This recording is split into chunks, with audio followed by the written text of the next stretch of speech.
Hey guys, it's Siobhan with ToKittyandBeyond. Welcome back to my channel.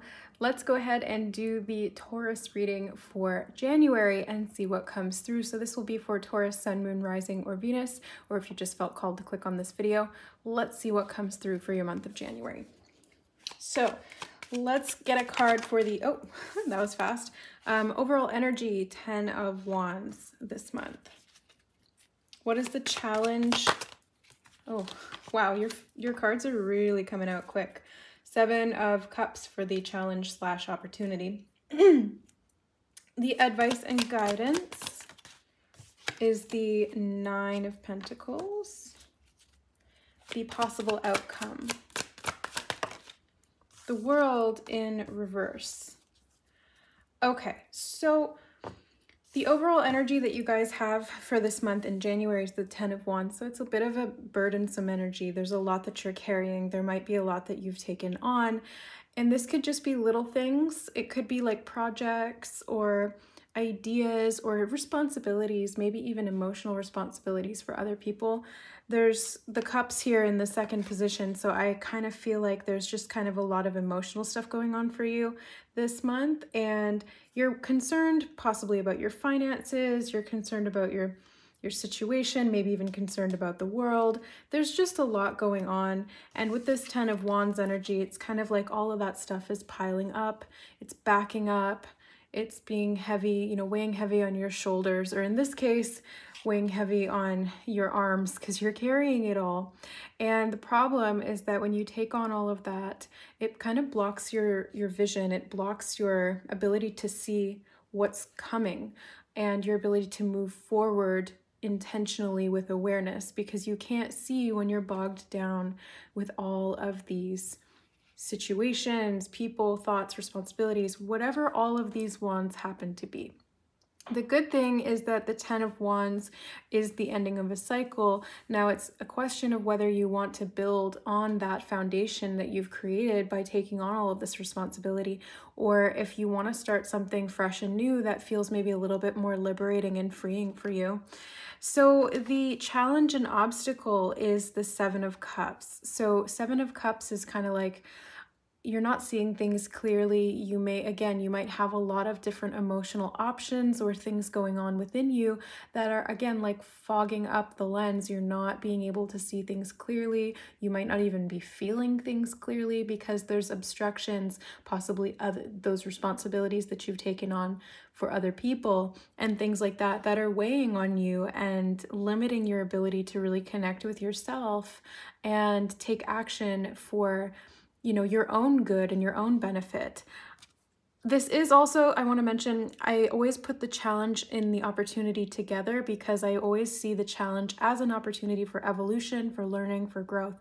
So I see this as an opportunity for you to learn how to let go of certain things that have been potentially weighing you down, so that you can start to see things more clearly from the emotional perspective and essentially clear those glasses, because I'm seeing glasses in my mind's eye that are foggy. They're like goggles that have become foggy. And when you clean that off of other people's expectations or your own expectations and the responsibilities you put on yourself, maybe even some level of perfectionism here, right? That's a form of self-sabotage. That's a trauma response that comes from trying to protect yourself from disapproval of others. But it's self-abandonment, and it really is detrimental for your physical, emotional, spiritual, mental well-being. So I definitely don't recommend it. But I just get the sense that when you clear these goggles, you're going to be able to see things from different perspectives that you didn't have before, and you're going to be able to feel things a lot more clearly than you have, and it's going to help you a lot. So that is a challenge.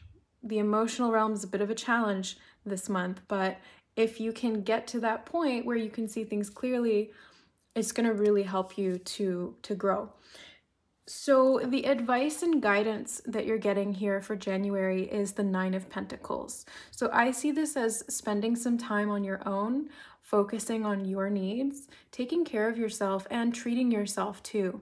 This can be a card of self-indulgence, but in a positive way. You know, it's not like a coping mechanism or a distraction. It's really you meeting your own needs.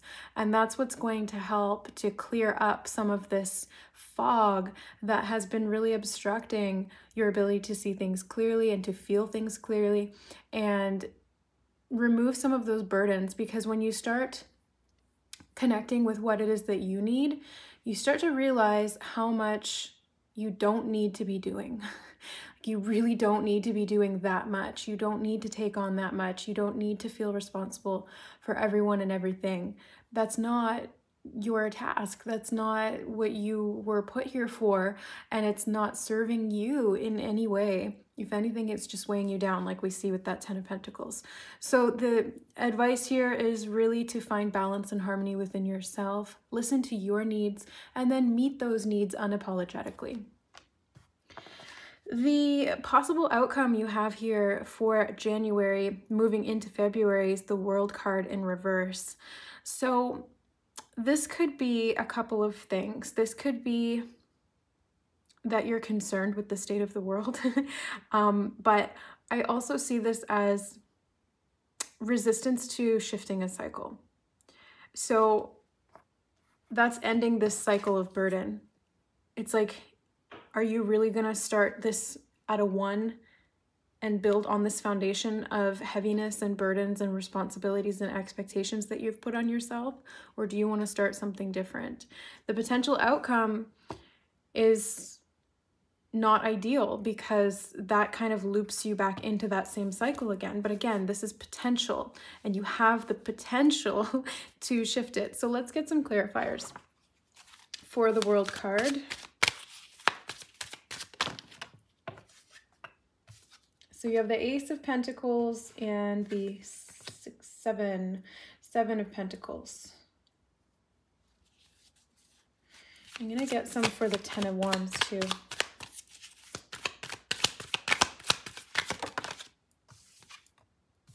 Page of Pentacles, lots of Pentacles, but I'm not surprised to see that because these are Earth sign cards and you're an Earth sign, so that makes sense.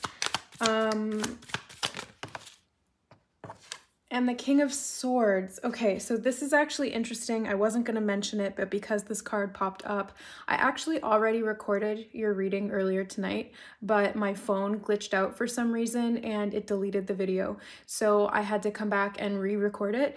And I wasn't going to say anything, but the King of Swords came up in the first reading that I did for you guys for January. So this is a particularly strong message that wants to come through. And I wanted to see if the reading was going to be similar. And it kind of is. There's some differences, but this King of Swords is here. And in the first reading that I did, it was talking about like seeing things clearly. And that's kind of how this correlates here as well. The Page of Pentacles. The Page of Pentacles here in conjunction with the 10 of Wands, I feel like this is you being dubious. For some reason, the word dubious is coming through. So being dubious is like a little bit wary or like almost even a little bit standoffish towards anything that's being offered to you. It's like you're not able to receive anything. And that actually makes a lot of sense when we pair it with the 10 of Wands. It's like you can't really receive anything because your hands are already full, your plate's already full, and maybe there's even some wariness there or some dubiousness because everything you've taken on in the past is weighing on you so heavily. So you're like, I really don't want to take on anything else. So clearing that out through gaining some clarity can be really helpful. So the Ace of Pentacles and the 7 of Pentacles. I see this as planting a seed for a new beginning. And the 7 of Pentacles indicating that you put in a lot of work, but you don't see the results right away. So the World card, it tells me that you've been working on something for a long time. Maybe this is what you've been holding on to all of these things for. You've been working on something for a long time, and it may have to do with your personal financial stability, your sense of abundance, your ability to take care of yourself, feel self-sufficient, and just generally feel empowered. That's what I get the sense of. So there's an opportunity for a new beginning here. If this World card is in terms of, you know, like a positive outcome, this would be breaking the cycle and being able to move forward from it.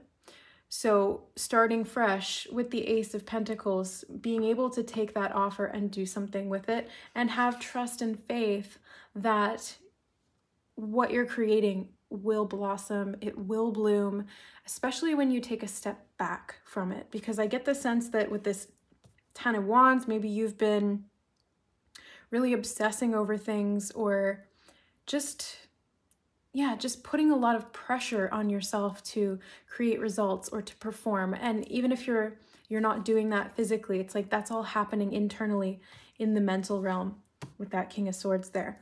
So I want to grab a few more clarifiers for the Nine of Pentacles.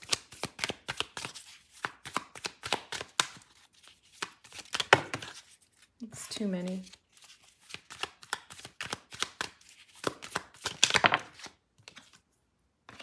So you have the Seven of Cups. Wow. Yeah. So these two, same card. Two different decks, same card. That's a particularly important message from Spirit coming through to be mindful of. So Seven of Cups is confusion, lots of different options, not knowing which one to pick, having a lot of emotional sort of, what's the word? Fog, debris, obstructions, things that impede your ability to feel things clearly and therefore to make a decision that feels aligned with you. It's like all of that debris that's built up from that Ten of Wands is limiting your ability to feel clearly as to what's going to be best for you. So that here, it's asking you to connect with your emotions, to clear out some of those emotions that have been keeping you in that stuckness, in that heaviness, in that sense of responsibility for everything and everyone. And I want to get a clarifier on the Seven of Cups in the challenge position.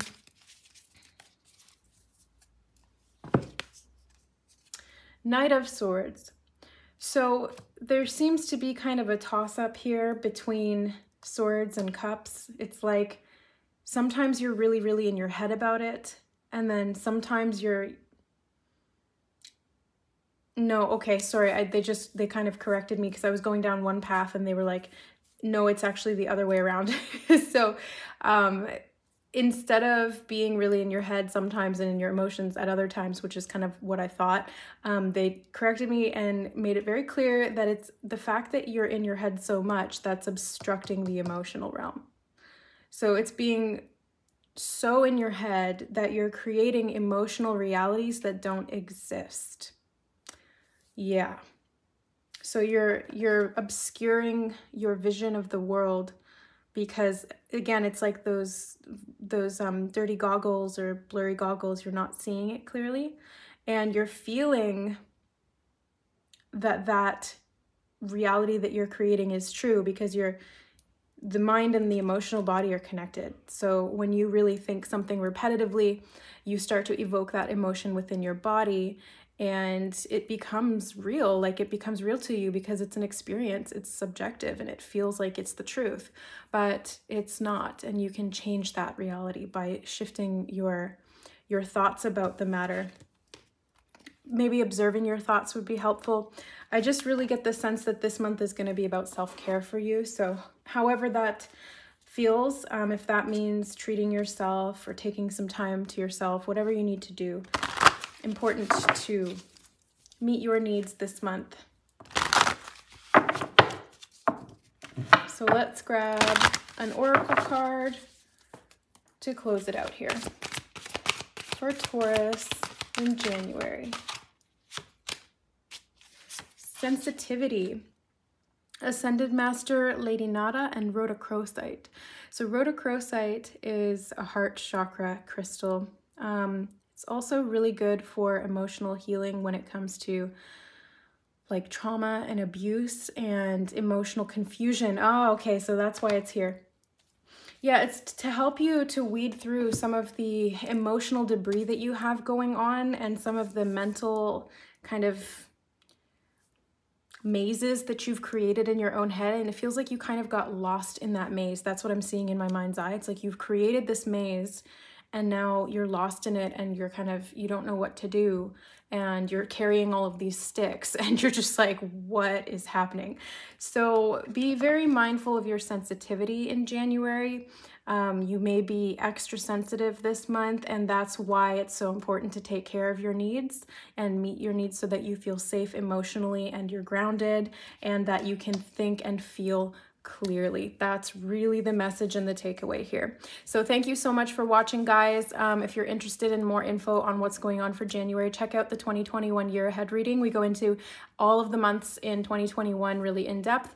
And if you're looking for more like personal information, send a email to me at services.ToKittyandBeyond@gmail.com to book a Reiki session, a counseling session, an intuitive tarot therapy session, or an Akashic soul realignment reading. So thank you, guys. I love you. If you're still watching, leave a ghost emoji down below in the comments. I love you guys so much. We'll see you next time. Bye.